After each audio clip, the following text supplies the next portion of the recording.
Yes. Gotta get the mics heated up and the bings bonged and all of these. Hello? Hello? Hello? Okay, I can hear you. Can you hear me? Yeah. Brilliant.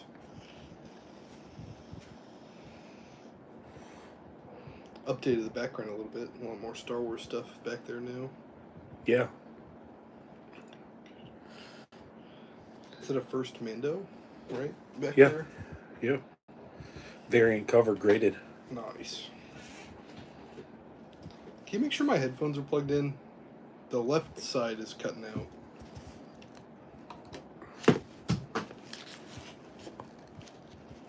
There we go. Yep. Better? Yeah, a little bit of loose connection there.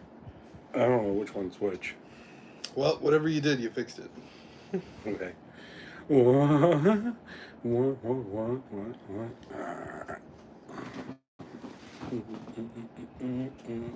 This has got to be so confusing for the YouTube folks every week when I just start bobbing my head to an invisible song like a crazy person.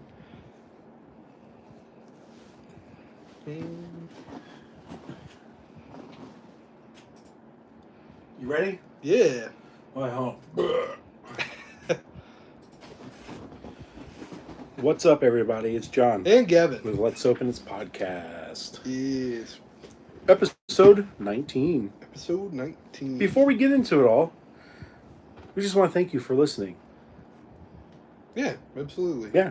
I mean, that's awesome. We don't get a lot of listeners, but you that you are listening, thank you so much. Yeah. Share with your friends. Tell your friends about a podcast that we do.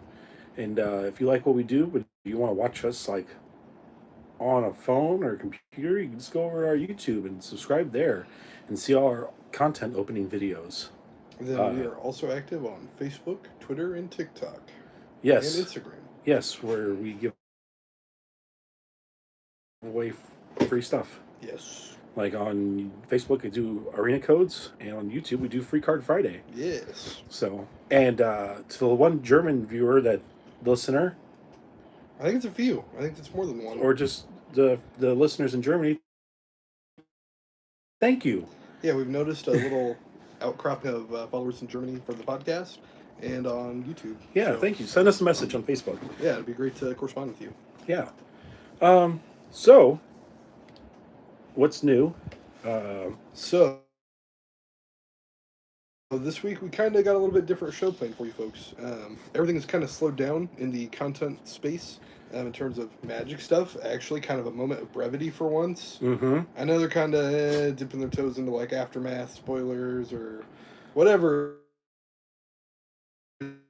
is next for the future of Magic and all the things. It still feels like a moment of brevity this week. Yeah, So we do have a little bit of a TCG segment, but really this is going to be a favorites episode. John and I really just kind of spin off and talk about more general things and all the usual topics that we talk about. Yeah. So when it comes to March of the Machines, it is get a serialized card, or bust. Pretty much. It's the value has tanked big time on regular cards. I mean, like the Elish Norn is like $10 now. Like, ooh, yeah, I mean, I don't think any of the new Praetors. The Praetors or the old, or the variant, like all the variants of the Praetors have just come way down. Now, is that true even for past sets? That I don't know. Okay.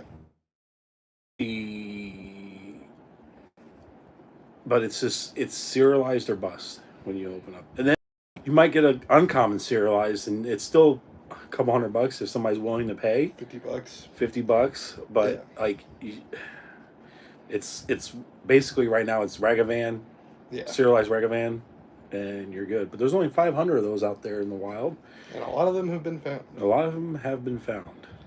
That is correct. So, well, I don't know about a lot of them. I haven't checked the spreadsheet that somebody made recently for a good updated list on it. But yeah, I mean, Mom Dips, this is the usual kind of peak supply point as well. Yeah, everybody's opening it. A week or so after set release or after pre-release. I don't know. This week maybe, actually, this week I think is set release or the week after set release? Yeah. One of the two. It was like pre-release is what, week ahead or 2 weeks? 2 weeks. Then this is... Well, because there's a full pre-release week. I think this starts is on, it goes from like a Friday to Thursday. okay, and then it's release. Yeah. So it's 2 weeks after. Yeah.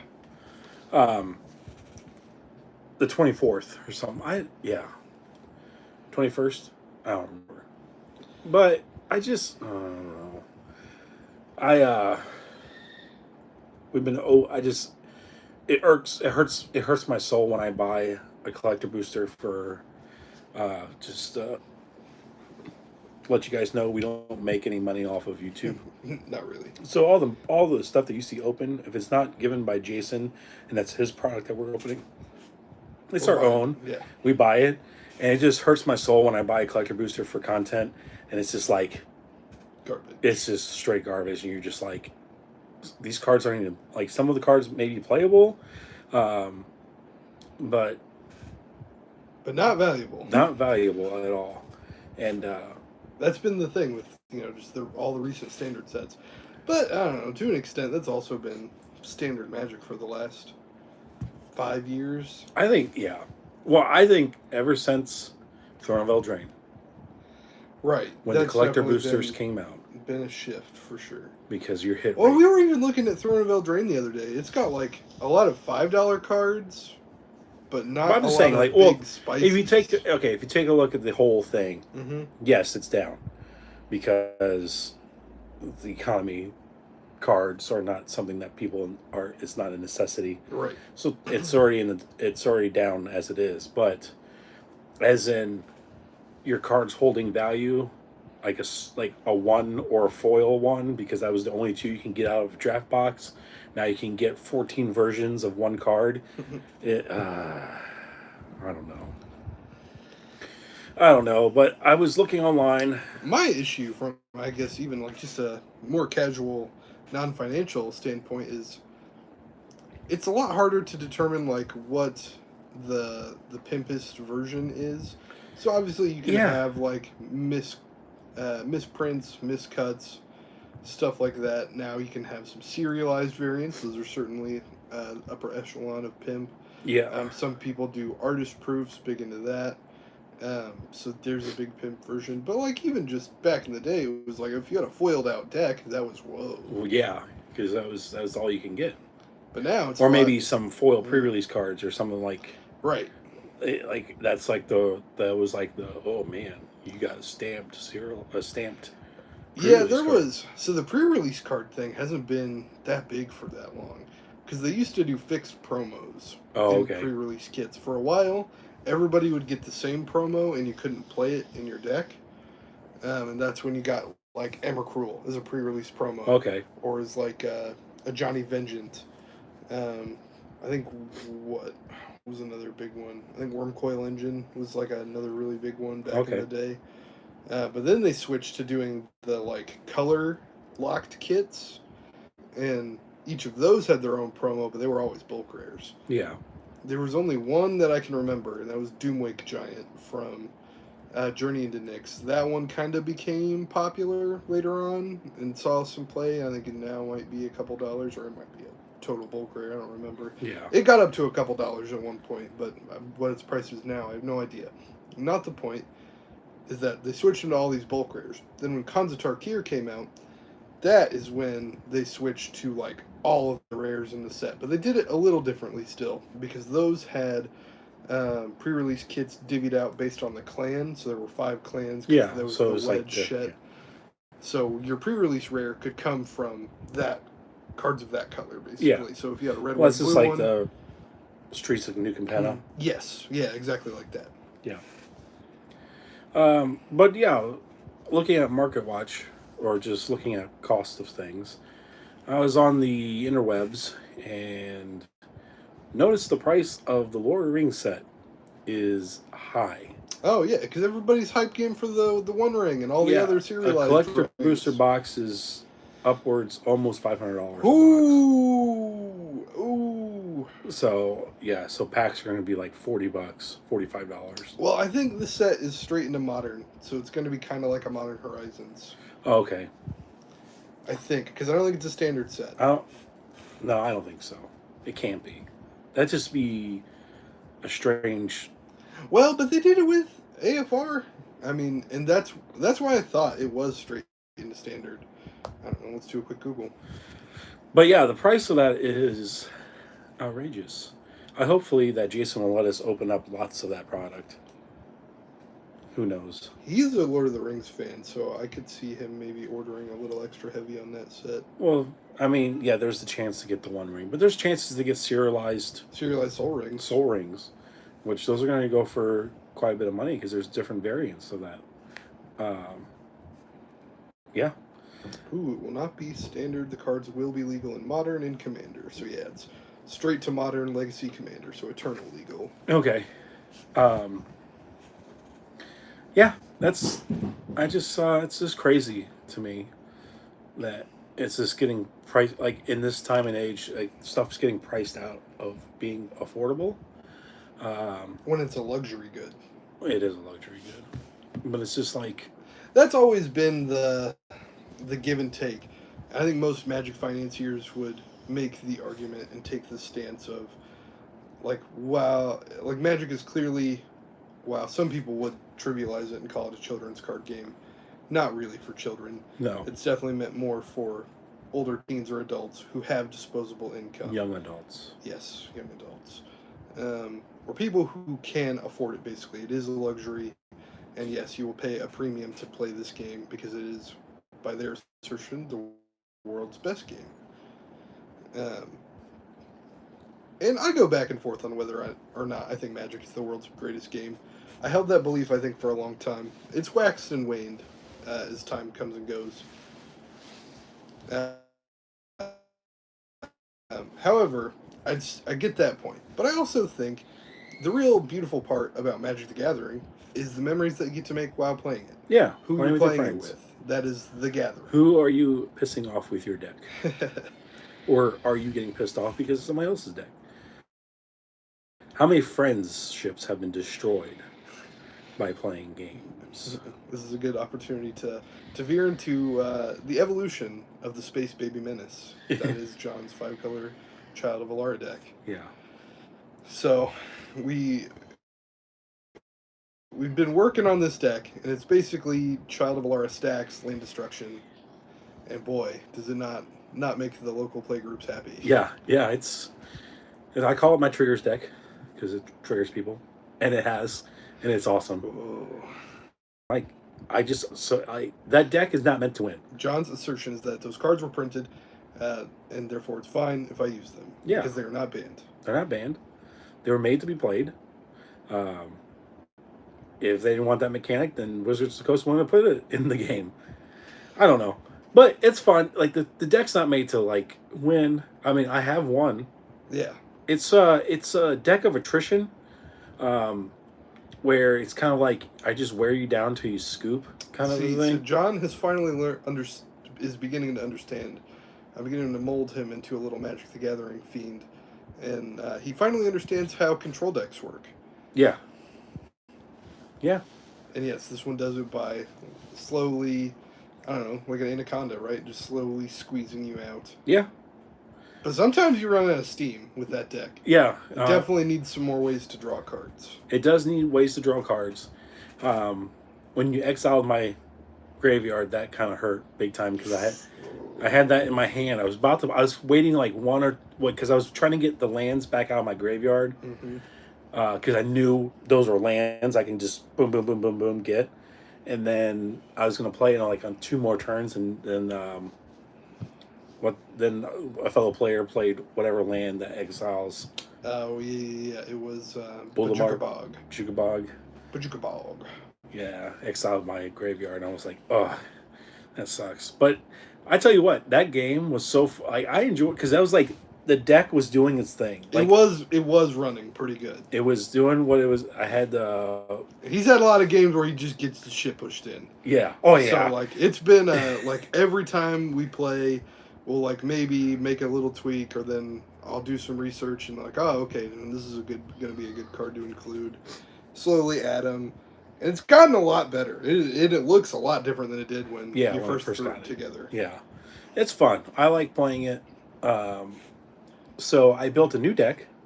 Yeah. Because He Gavin is a copycat. Yeah, some copycat because But Gavin he made a did it. deck But he did it better. with Lathril, the something unicorn or whatever that card is. Lathiel the Boundless Dawn. That's or it. Bounteous Dawn. Bounteous Dawn. And the whole thing is it's lifelink, and whenever you gain life at your end step, put that many +1/+1 counters on other target creatures you control. And I really liked that mechanic when he was playing it. I'm like, man, this is crazy. This is like really like, because I like playing like make creatures big and swing, like make them into death sticks. John is a Timmy.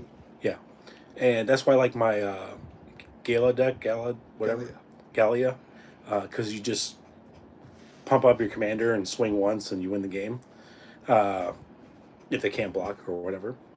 And this was like a really cool deck where it's like life gain and counters, where you just like, I mean, he was like bulking up these like 1/1s up to, like you had that one elf that was like 50 something.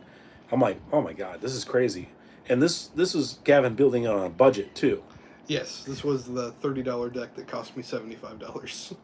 I went out and I did some research. I spent some time on the computer doing research on good life gain and adding counter cards, or just getting life because then it triggers Lathril. And I put together pretty. I think it's fun. I only had enough money for like 27 out of the 50 or 55 cards I was going to buy. Because it requires a great henge, and those are like $60 right now. They just keep going up. Yeah. So that's kind of what we were talking about a little bit with the Throne of Eldraine. It's great henge or bust. Mm-hmm. Like the next highest costing thing I think is Oko, and then that's pretty. It's great henge or bust, or it's but if you want to really make your money, it's extended art foil, great henge or bust. So that's out of the collector booster. Mm-hmm. So then there's some the Archangel of Cthulhu or whatever Thron. There's some high dollar cards in there, but I did put some extra high dollar cards into it, and I've been playing my wife. Even just $5 cards that I couldn't squeeze into the budget version, like Blood Cannon. Yeah, I pay 50 life, deal 50 damage. I really enjoy doing the research and building a deck. I kind of like, because there for a while, I'm just like, I couldn't wrap my mind around the mechanics. It was just like, just let me buy a precon and then let me tweak the precon. It's already built. It has synergy. That's what I want to play. Where this was like the actual first deck. I mean, second deck, but this is the first deck I actually did research to finding the cards I wanted to be able to buy and put together. And then did you use EDA track? I don't know what I used. I Googled. Okay. And I went to several different websites and it was just like cross-referencing the cards. And so like a mad. Yeah. And mad type fest. And then because I only had 27 of the cards, I had to fill out this rest of this deck. So I actually had to go into my bulk stuff and just start reading cards. It's been good. Yeah, like reading cards that would be like, oh, this gains life, that would be great. Oh, this one is an instant that whenever this, and this. And I'm just like, oh, I put some kind of control stuff on there, a lot of enchantments to kind of lock down commanders or other cards, kind of thing like that, because I like playing that little kind of control. I have some removal in there. I put a Path of Exile. I put a All Is Dust, and something else. What's the other one? That's the Exile one. This is it. Sword to Plowshares. Yeah. I have never pulled those cards ever playing the deck. I haven't seen those cards yet, but they're in there. I have removal because a good deck you gotta have a little bit of removal. I need to work on the land base a little bit more. I just bought some more land base. I bought a Sun Petal Grove, a beat to hell misprint cut Sun Petal Grove from Tier 1. Yeah, it was like $1. It's $6 near mint condition, but this was off-centered cut. He's like, I got a good one right here. I'm like, no, I want this one. So that's cool. It's in my deck. I need the Great Henge so it can help with that. Some other things, but... Do you have Beast Whisperer in your deck? I don't know. That would be a good one. That's whenever you play a creature, draw a card, or cast a creature, draw a card. Yeah, that would be good. Yeah, because then I could put more cards in my hand. And then I got some mana rocks, like the whole Soul Ring, and I had a $30 Soul Ring in that deck, and then I found a 50 cent or a 20 cent Soul Ring. And I was like, whoop, swap that back out because I didn't want to play with my foily pretty Soul Ring. But I didn't know if I had any other Soul Rings, so I'm like, this is what's going in here. And then I was just going through my binder, reading like my high end cards. I'm like, the Ozolith, like, Oh yeah, I bought that card for $25 for a spec. For a spec. It's like $60 card right now. It's a foil extended art, and I read the card. I'm like, this is stupid. Like, That's so $60. so that card plays like if your creature would be killed or removed from the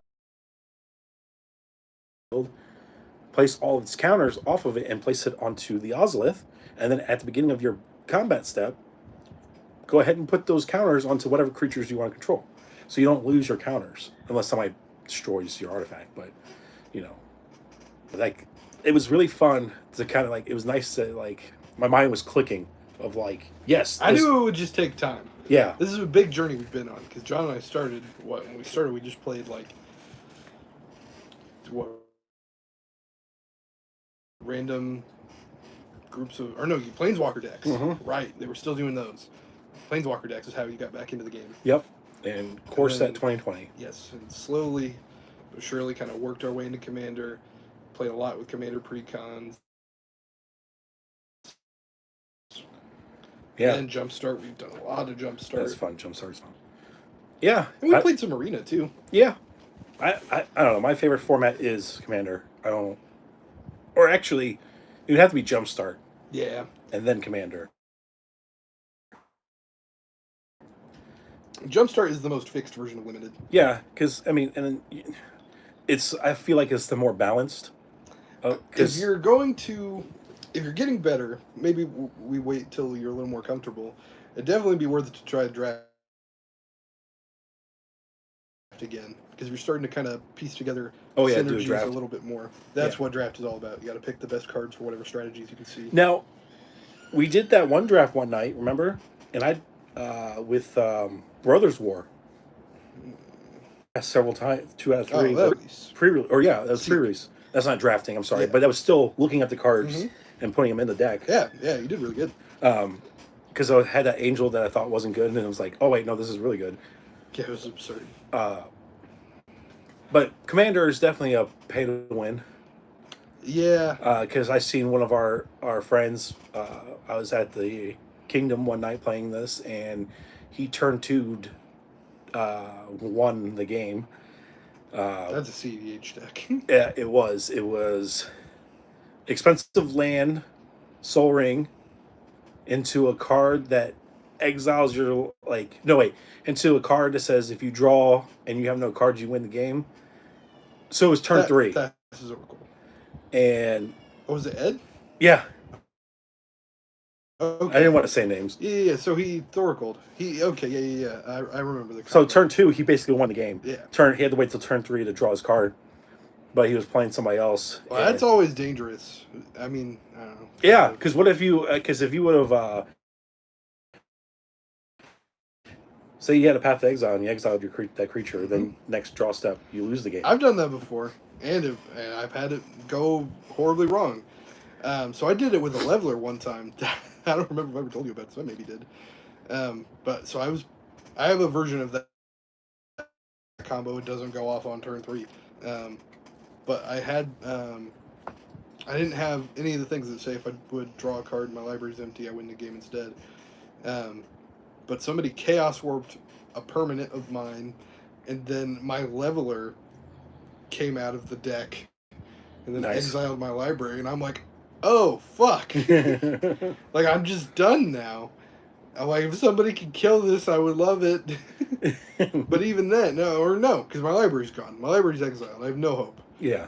I have but no hope in the world. I am dead. Yeah. I'm just waiting for everybody to pass their turns to my doom. So I've had that backfire. Yeah. I mean, it can, but, it was very impressive to see, because we had, 10 minutes left, because they wanted to close the store. And Ed's like, don't worry, this won't take that long. And the guy who's we're playing against was like, oh, I'm going to get this deck. You're going to hate it, blah, blah, blah, blah, blah. And Ed's like, okay, whatever. It was awesome to watch. Wombo combo. Yeah, it was just like it didn't even feel like he was done shuffling his deck and the game was done. Like, it was over. But he had the right hand. Like, he had the absolute right hand. That's what it comes down to. That's why you play with tutors if you're going to play combos. I mean, because it's all just to go grab the next piece, grab the next piece, grab the next piece. Yeah, I don't know. So, that's fun talk about Magic. Let's see. I mean, we kind of covered things. Who would you say is your favorite commander, John, out of all the ones you've played? The ones I've played? Mm-hmm. I think it'll be Lathor right now. Lathiel at the moment, very good. I mean, I gotta go with my OG, my Scion of the Dragon. That's a good deck. That's a good deck. Ooh, it wasn't always. It's evolved quite a bit over the years. You've put some money into it just recently. Oh. You got Skittles. I did get the Skittles. I have the Death Stick combo. So that's what I never, back in the day, it was just a 5-color Dragons Timmy deck. And I knew Scion was a good combo commander, but really what you need for that deck to succeed well is lands that tap for more than one color that enter the play untapped. Yeah. And I'm like, I cannot afford the duels, so eventually I saved up, got all the shocks, or got enough shocks. Took apart, gutted some of my modern decks to insert some shock lands, insert some fetch lands, make it a lot more consistent of a mana base to reliably get Scion in either turn 4 or turn 5. It's still not incredibly early, but it's way better than maybe getting him on turn 5 if you're lucky. Yeah. But yeah, now it's so many ways to combo. It's like to the point where, like, do I need to kill one person? Okay, do this. Do I need to kill multiple people? Okay, do this. And then, yeah, I have to have usually like the other half in my hand. But that's what's great about Scion as a commander. You always tutor for one half of the combo, as long as it's a dragon. And there's lots of dragons that do some stupid things that combo with other stuff. Yeah. So it is not too difficult. And then, like, just a new one is... And one thing that inspired me to really shift it was when it was still kind of more Dragon Timmy stuff. I had maybe 1 or 2 combos in it. Maybe just 1. And... the new Dragon Commander that's kind of taken the Dragon playing community by storm. It's like, I would forget its name. It starts with an M. It's red, blue, green from Commander Legends Battle of Baldur's Gate. And we're gonna find it. You remember? Do you remember what it's called, No. John? At all? No, I have no idea what you're talking about. Bueller. Mirim, Sentinel Worm. So yeah, we'll read this real quick. Flying, word 2. Whenever another non-token dragon enters the battlefield under your control, create a token that's a copy of it, except the token isn't legendary, if that dragon is legendary. So it just automatically doubles up your dragons. Nice. I was playing at the table with, like, against 2 of that. Like, 2 different people were playing that, and I'm like, oh, jeez. So you just quickly get outpaced, because they're doubling all their dragons, basically. Paying 6 for the, 6 for 2. double of the dragon. I'm like, I can't keep up because I'm really just commander damage. That's how I tried to win back then, was just slowly kill all the opponents with the commander damage.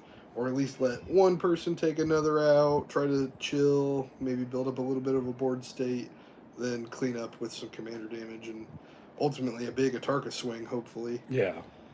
But now, it is more just... race to combo. Like, what? The last time I played it, I think, besides against you, was when we played that 4-player commander pod, and I was like... You're like, don't destroy my lands. Oh, yeah, I just looked across the table, I said, don't do it. And he didn't do it, and then I won. I killed everybody. If I would destroy the lands, it would have... I would have lost. Yeah. I would have not won. Well, I wouldn't have lost. We just would have had to keep playing. Yeah. Yeah. So that is kind of mad. We touched on actually all of the things on that list kind of without having to have me go over them. Oh, nice. So I'm impressed. So now we're going to move on to Dungeons and Dragons. All right, John, what are some of your favorite Dungeons and Dragons memories? Now, you've only played Dungeons and Dragons with me. Yeah. Yeah. Oh, I remember this one time when I was a kid. Ooh, interesting. We were starting to play, and we were in character creation, and then we didn't do it. I was in high school, and I was at a friend's house, and like I really wanted to, and I didn't realize how complicated it was. Oh, yes. This was back in like 2003. So I think 2002? it's 3.5 back then. And 3.5 was very, very complicated. Yeah, so I was like, I'm out. Well, the guy who was the DM was gonna help us, but we were all kids, so it was like it didn't really fire, and that's I don't know. I really like if we would have stuck into it, maybe I'd be a lot more knowledgeable with D&D because I would have kept playing it throughout till now. But my favorite is the night I got drunk at the shack, and we played that one shot with the mayonnaise. With the mayonnaise, I had so much fun, and that's the thing. It's just like, and then we started games and stuff like that, and it's just it fizzled out because reasons. That's the true D&D experience. Yeah. Most campaigns don't have a satisfying ending. Most of them, unfortunately, fizzle out in the middle of some storyline or just after some kind of uneventful session. Yeah. But, yeah, whenever I play it, I mean, I bought a lot of stuff for it. Like, we just need to play more, but it's such a time struggle. And we've been getting more into the campaign style board games recently yes. too, and that's I think maybe been scratching that itch a little bit. Yeah, it actually has for me. Because I play a D&D game, usually twice a month, sometimes more, and I've not been playing Vampire the Masquerade as much, and boy do I miss that. But yeah, no, the ISS Vanguard game has been really fun. And that's been a good change of pace. All right, John. So, out of all the things in D&D that you've done so far, what's your favorite race to play? Warforged. Warforged. Good old. So, see, this tells you a little bit. Favorite class. Fighter. See, there we go. Warforged fighter, very good. Just right off the bat, you got your natural AC. I forget what was Dwight Doombreaker. I think he was a He is a warlock.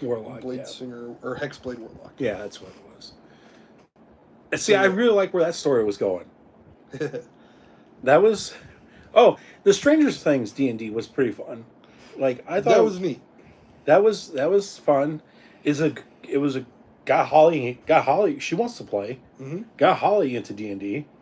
I figured like if we can sneak a way to get her to play this game, it's gonna be the Stranger Things one, mm-hmm.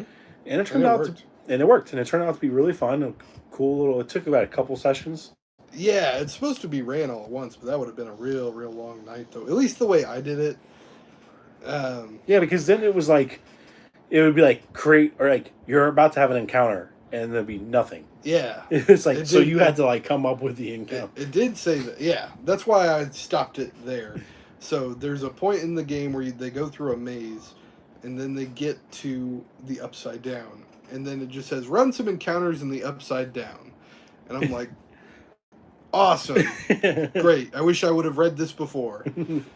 And so then that's where we paused. I took the week and made some encounters. Made some things to do in the Upside Down that eventually led to where that ends with the fight with the Thessal Hydra. Yeah. And then they escaped, and then they were in normal D&D world. And then, but while we were in the Upside Down, Gavin asked us, like, what, he said, text your biggest fears, or text the fears. And just being an idiot, said commitment. Okay? So he conjures up this, like, Dark Lord, and he's like, if you want to, like, I can teach you the way. It's basically dark, like Lord Sidious. Do it. Like I could teach you the ways to live forever if you sign this contract. And he thought I wasn't going to do it because my fear was commitment. I was like, sign up, live forever. Sign me up. Yeah, and then so like now my character is like, I can't die. because I think he was a paladin before. He was a paladin before. And then he fell. And then when we played the actual campaign, we totally reworked his character and made him a Warforged Hexblade Warlock. Yeah. And then he got a lightsaber. That can't die. That he can't thinks die. he thinks he can't. Dwight Doombringer totally believes he cannot die. He can't die, but he can definitely die because there's times he almost did it. He didn't. Or the other favorite moment of D&D was when we were playing with Jake that one time, and we were doing the arena match, and we were fighting a dragon, and he cast that spell where it was just like locked. Oh yeah, that was good. Locked down that dragon or whatever. Hold monster. And then we just like waylaid it to death. That was for a while my record for fastest dragon encounter with a party. It took one full round of initiative for the dragon to be dead. And the dragon did not get to act. But then, my new fastest is round 1, initiative 1. And this was due to a series of unfortunate events that were all my design, unfortunately. So I have a homebrew magic item that I've made called a Banshee in a Bottle. Basically, it is exactly what it sounds like. There's a Banshee inside of a bottle. If you open it up and free the Banshee, you cannot put it back inside. You have to make a charisma check to see if the Banshee will help you or if it will harm you. If you fail, it will harm you and you will have an encounter with a Banshee, basically. And then if it helps you, it will help you and then attack you afterwards. So it's you get an assistance for a little bit. Yeah. But then you got to fight a Banshee and you could die because of the whale. That's important. The Banshee has a whale that can kill you. So the sorcerer in the party. This is a time when I've done this too. This was also a kind of a campaign at first. It was my first time having. Well, I'd done 2 people before, but this was 2 people done well, a lot better. So I had only 2 players, and then they had some hirelings. Basically, they brought a bunch of red shirts with them to capture this dragon because they needed something from the dragon's hoard as treasure, and because for some plot they were working on, it was also an evil campaign, like an actual evil campaign. Nice. Not a Dwight Doombringer campaign where everybody else wants to be good, but Dwight Doombringer is not good. I mean, his last name is Doombringer. It would be hard to have a lawful good character with the last name of Doombringer. But that could be Dwight Doombringer's son, Luke Doombringer. Yeah. Ray Doombringer. My last name is Skywalker. Oh, man. Ray Doombringer. Maybe you have to do that now. Yeah. You're going to play a female monk named Ray Doombringer. Okay. And this is going to be many years after Dwight Doombringer's eventual demise. Or is he dead? Who knows? Apparently he can't die. The dead speak. Back to the main story. So you let's loose the Banshee. The Banshee flies over the dragon, wails. I roll the save for the dragon on the whale. It rolls a natural 1. Dragon is dead. I'm like, well, that's the encounter, boys. Glad you bought all those hirelings, and because I was like, oh, they're gonna need help to kill this dragon. So I heavily implied that they may want to hire red shirts. But nope, this Banshee. Then if I had to fight the Banshee after, right? Yeah, okay, that took the rest of the round. Oh, but I mean, it killed the dragon turn 1. It did. It's his job. So that's a pretty good one. We've had some other good ones. Oh, the Groundhog Day. And that was inventive. That was good. I really. Who was it? Who's this? Farbar Pobar. Farbar Pobar. He's a halfling. I want to kill him rogue. so bad. Farbar Pobar, a halfling rogue. I want to kill him so bad. He's the wiliest git in all of Faerun. Yes. If Dwight Doombringer ever crosses paths with him, he's dead. I'm not going to let him speak. Just dead. Like Count Dooku. Yeah. That was, we were in this village, and it was like every time we went to sleep, we woke up, it was the same thing every day. It was Groundhog Day. And it was fun. I thought it was great, because it was like, because then I just went on a murderous rage and just started killing all the townspeople. But then the day restarted, and then we figured out how to turn off the spell. I was real impressed. You guys figured it out. I didn't make it that easy. No. But can you imagine if we would have figured out the spell after I just murdered the whole town? I mean, Farmer Pobar would have become your mortal enemy. Yeah. He Good. would have had to come hunt you down. How powerful is he? I don't know, not very. Not very, okay. Like when we played, I think Farbar Pobar ended at like level 4, maybe level 5. Okay. So now, given the natural attrition of time, he's maybe a little higher up, but probably not much. Maybe like a level 8. Okay. Neat. If I had to guess. All right, John. So you're making a D&D character today. What race class combo are you playing? And it can't be anything that you've played before. Like, what's something that you want to try? I don't know, because my style is just like get into the mix and swing. Like that's Yeah, but you've never. So there's other martial classes that you haven't played. So you played fighter, but you haven't, and you played paladin, hexblade warlock, caster, martial.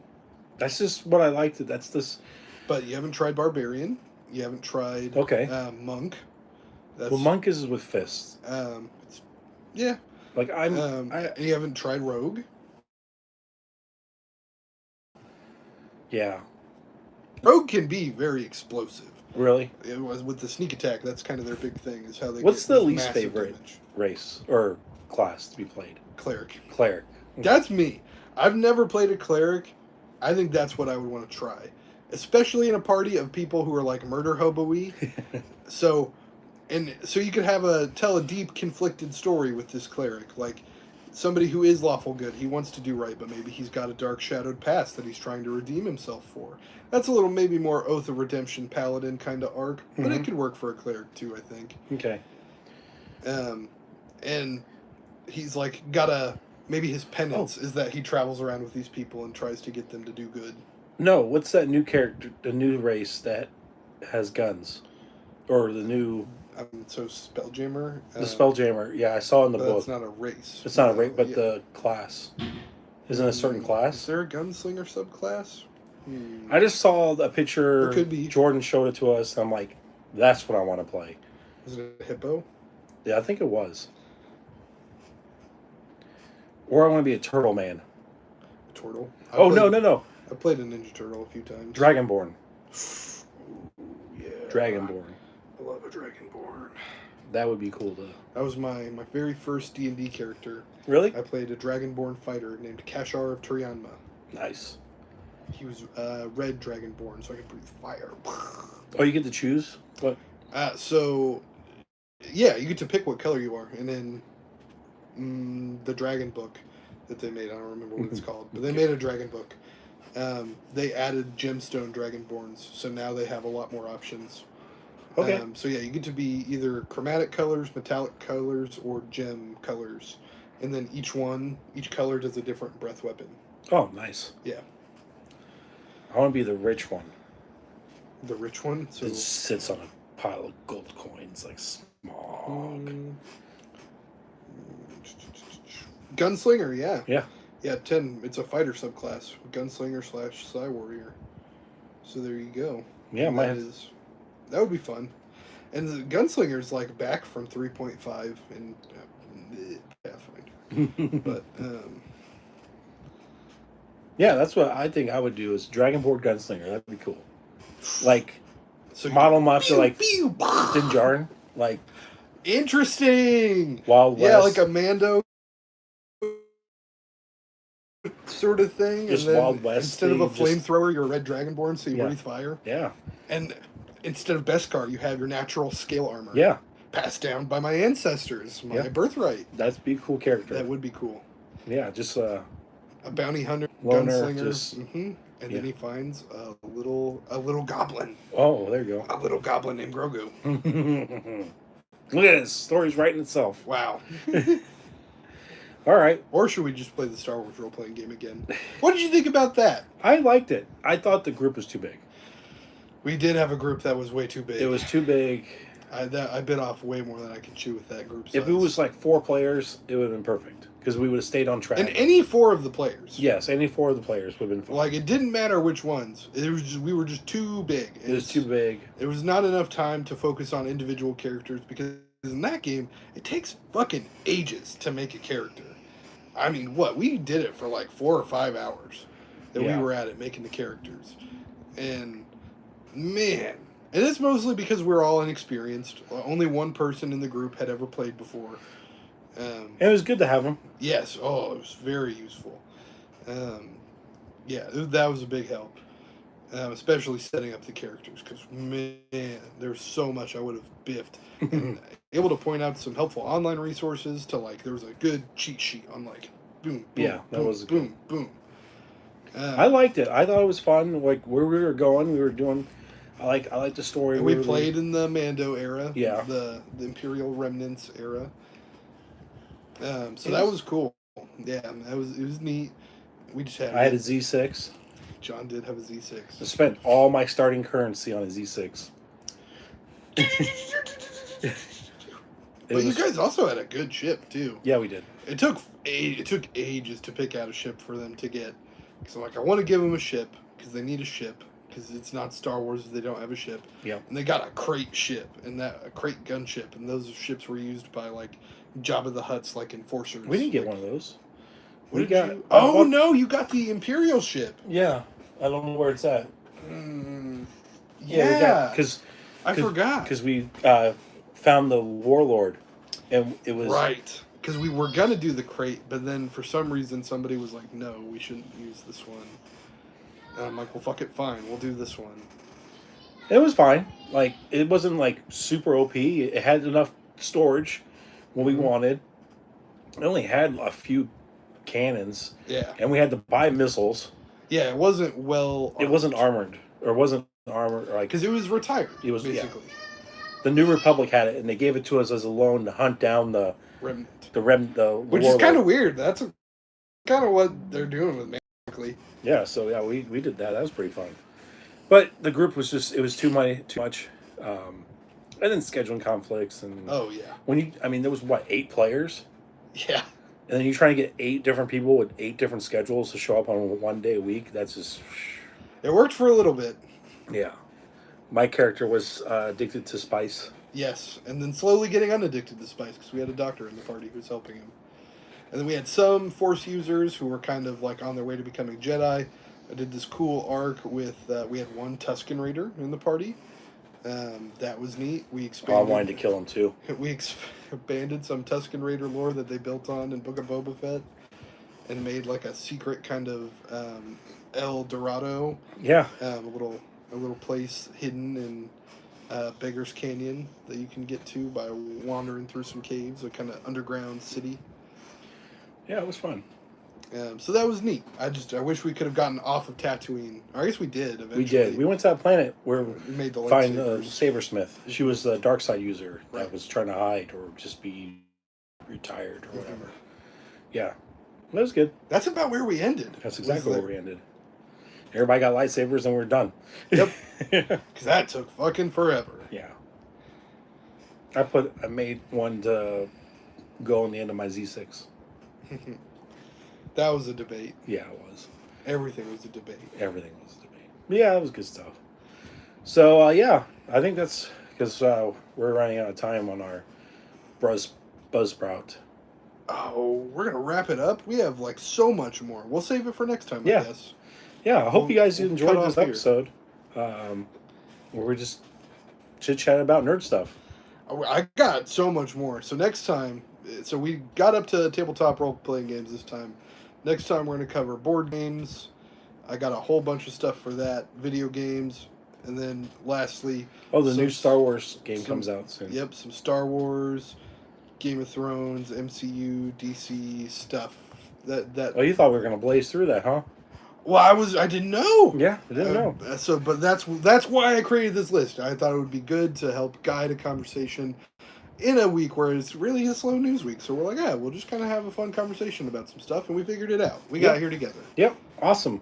So thank you for listening. We really appreciate it. Just hit that download button or subscribe button or whatever kind of button that you have on any of your podcast players.